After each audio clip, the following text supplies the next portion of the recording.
My name is Frédéric Harper. I'm from Montreal in Canada, and I'm a senior technical evangelist at Mozilla. So what does that mean is that I'm working with developers to help them being successful with the platform. So I'm kind of a technical, geeky type of guy with social skills.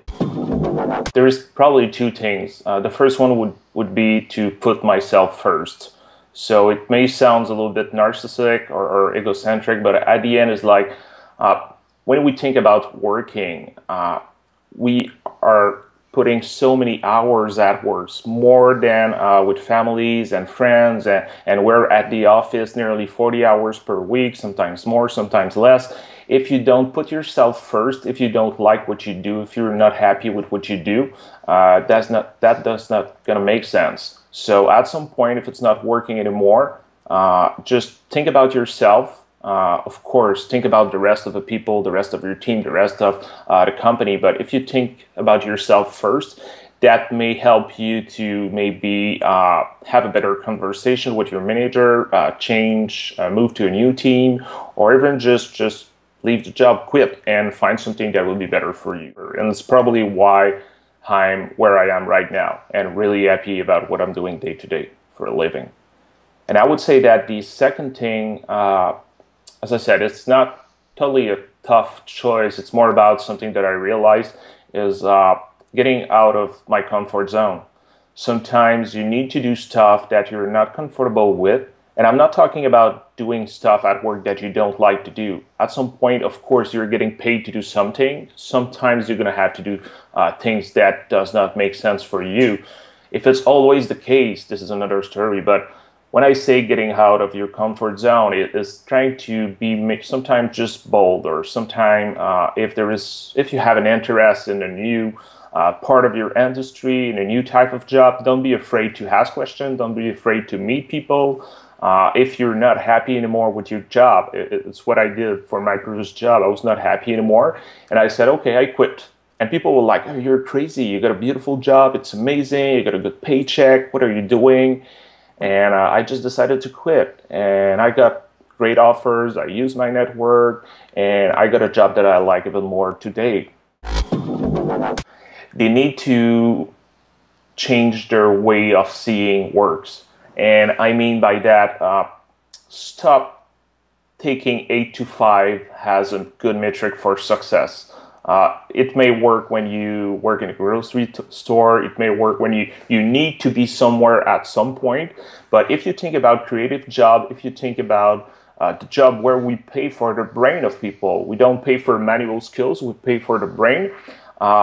It's not true that you're going to be productive from 8 to 5. So for years, as an example, for years, I'm working at home first, and I'm not working from 8 to 5. I try to be there as much as I can, but if at like 9 in the morning, it's not working anymore, I'm not able to produce anything, I just leave my computer, go do other stuff, and I will come back maybe at 6 p.m. or maybe I will have an idea that will spark in the shower on Saturday morning. I will take 1 hour to work, and I don't feel like, oh my God, I'm working on a Saturday. No, I have to do what I have to do. And maybe the Monday after, I will take the afternoon off because I work during a Saturday. So it's not true that because you are there from 8 to 5, that you work from 8 to 5, that you're going to be productive. You need to trust your people. I think it comes to, you need to trust your people. Working remotely gave us some new challenges. We need to be able to communicate more efficiently. We need to use those tools like Skype or Google Hangout or IRC or every tools that give you the opportunity to communicate more. The new generation, they're all about the web, all about internet. They're born with a smartphone. I think they can handle this. I think they can manage this. They have other ways to communicate with people. They have other ways to be with people. I think we need to show them that it's working. We need to, first, the people that are already doing this, we need to show those people that, hey, it's working. I'm doing this for years. I've never been so productive. So often I got people that approach me and say, oh, Fred, you're so lucky, you're working from home. And I said, why don't you? And people, oh, no, I can't. Why? Oh, it's not part of the culture of a company.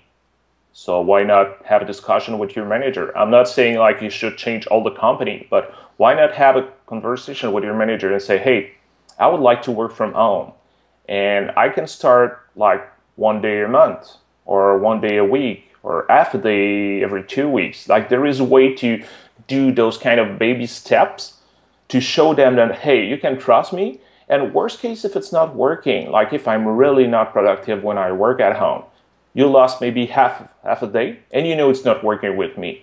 But you need to go out of your comfort zone again and have that discussion with your manager, have that discussion with your president or the people leading the company you work with, and just make it happen.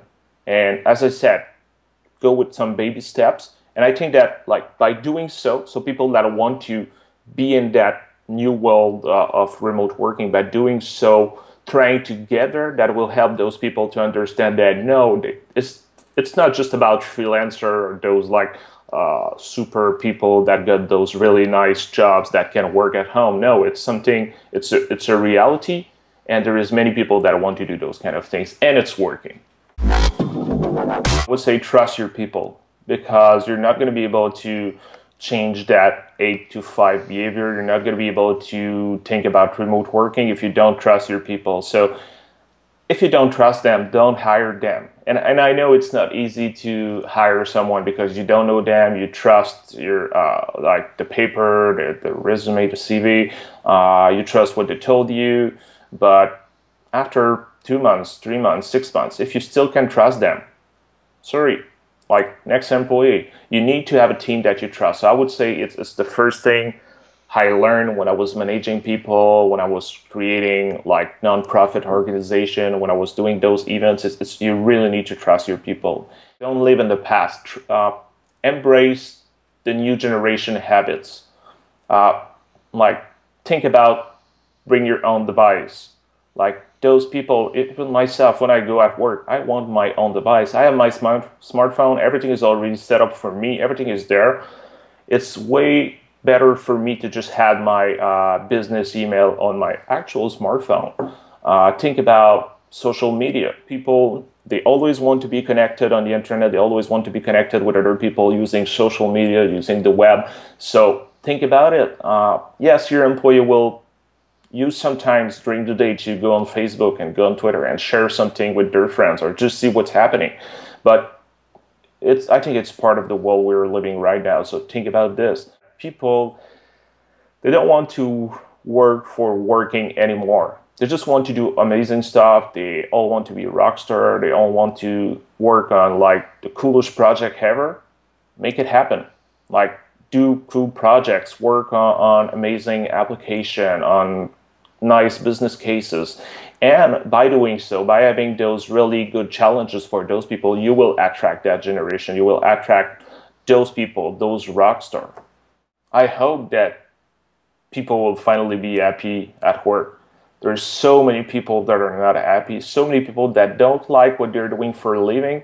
And for me, it's totally crazy because, as I said, you spend 30, 40, 50, 60, 80 hours. Some people work like crazy, but they don't like what they're doing. I understand we need money. I need money to pay my mortgage and everything else. But man, you need to do what you like for a living. Wow.